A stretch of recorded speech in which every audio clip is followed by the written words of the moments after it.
Welcome to Giant Ability TV. Since Nigeria gained her independence in 1960, the country had metamorphosed from being a contraction to a contradiction. The contradiction had to a large extent escalated the existing problems associated with the North-South dichotomy. Contradiction is not the peculiarity of Nigeria because life itself is filled with contradictions.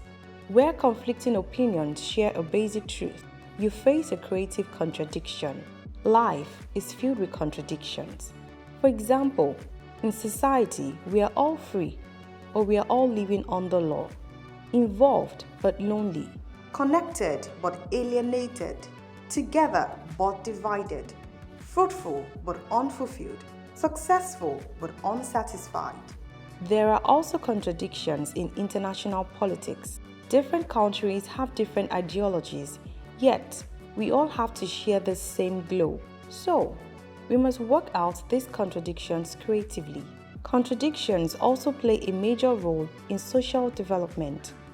They mold politics, policies, economies, and business. Here is another contradiction, where you prepare for peace while being prepared for war. The people who want peace more than anyone else are the professional soldiers. A contradiction? Yes. Examine the contradictions in history, how they brought us to where we are. Some nationalities yearning for freedom throughout the law. The result was chaos, plundering, killing. Then, yearning for order, they brought in a new ruling party, just as repressive as the last. So, we have seen throughout the world, throughout the centuries, nations going from monarchy to anarchy, to dictatorship, to coup, and on and on. Contradictions would never go away. Where they take us in the future depends on how we deal with them. Robert Schuller. Leadership has been the problem of Nigeria, and the reason is not because there are no people who have competence, capacity, and character.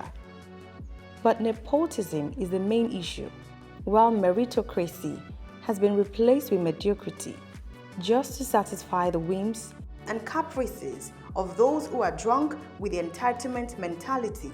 Why should the matter of leadership be rational between the South and the North, whereas in sports, it is only in the game of soccer where the non-performing player can be featured in the name of federal character, even if he is a non-entity and liability to the team, simply because other team members can cover his inefficiency. Whereas in other sporting activities, such as athletics, including women's soccer, hardly would you hear the name of any Northerner representing the nation. To the Northerners, that is just fine, but the same understanding is not extended to the occupation of leadership positions in the country. You may wish to know that even in marriage, it is advisable that the husband and the wife, if possible, should have different bathrooms for the sake of their marriage.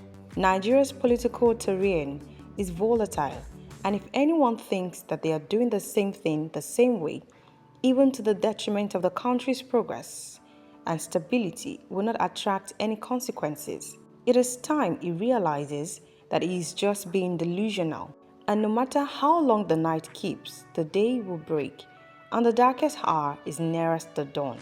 Why the federal government of Nigeria is averse to the secession of the Igbos and are still treated as inferior to other ethnic groups despite their dynamism and enterprise is a dangerous contradiction that needs to be confronted head-on. For a stitch in time saves nine. Truth resides in every human heart, and one has to search for it there, and to be guided by truth as one sees it. But no one has a right to coerce others to act according to his own view of truth. Mahatma Gandhi.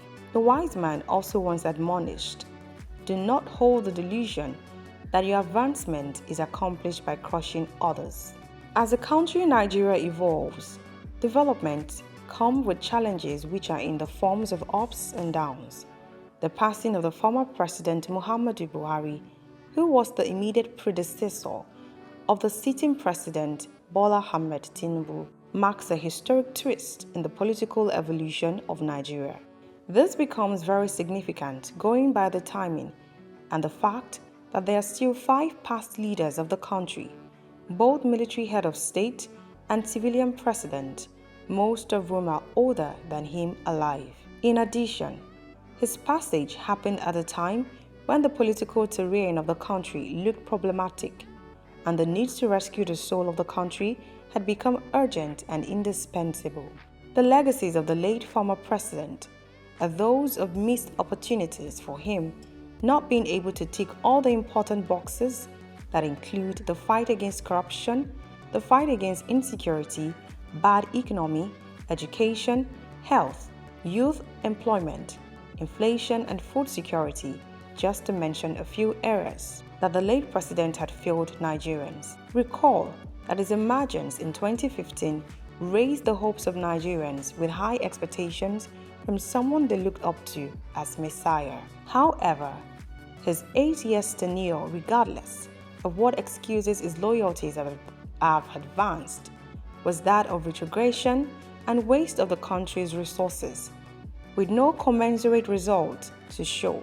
As far as the avoidable loss of lives of innocent Nigerians were concerned, especially from the Fulani herders conflict and the frequent invasion and acts of genocide unleashed on the Plateau and the Benue people, motivated by ethnic cleansing, land grabbing, and religious bigotry. Posterity would not vindicate the late former President Muhammad Buhari or have his name written in gold. Of what use is the integrity of a leader when it does not translate into a corruption-free society? And of what relevance is good sense of humor when at the end of the day the country was bankrupt? Let Nigerians in all honesty ask themselves if they would ever pray to have another leader like the late President Muhammad Buhari as the president of the country. Going forward, the race towards rescuing Nigeria is gaining momentum. But the pertinent question to ask is, if the major 3 contenders that want to run are true Democrats or some of those rats that have for long illegally occupied the barn of the country called Nigeria, making their aspiration fit in for description as a rat race. If what Nigerians should be expecting as a major aspirant are the former Vice President of Nigeria, Alhaji Atiku Abubakar, who is from the north and who also understands the other parts of Nigeria and who has been able to build bridges across the rest of the country. This is what the northerner needs.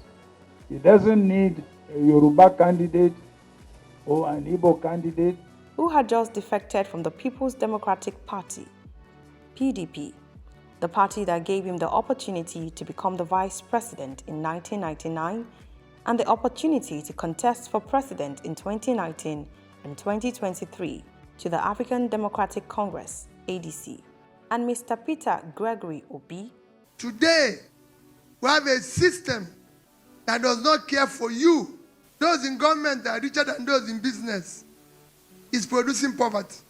The former governor of Anambra State and the 2023 presidential candidate under the Labour Party, trying to wrestle power from the incumbent President Tinubu of the All Progressive Congress Party, APC. I am Bola Ahmed Tinubu.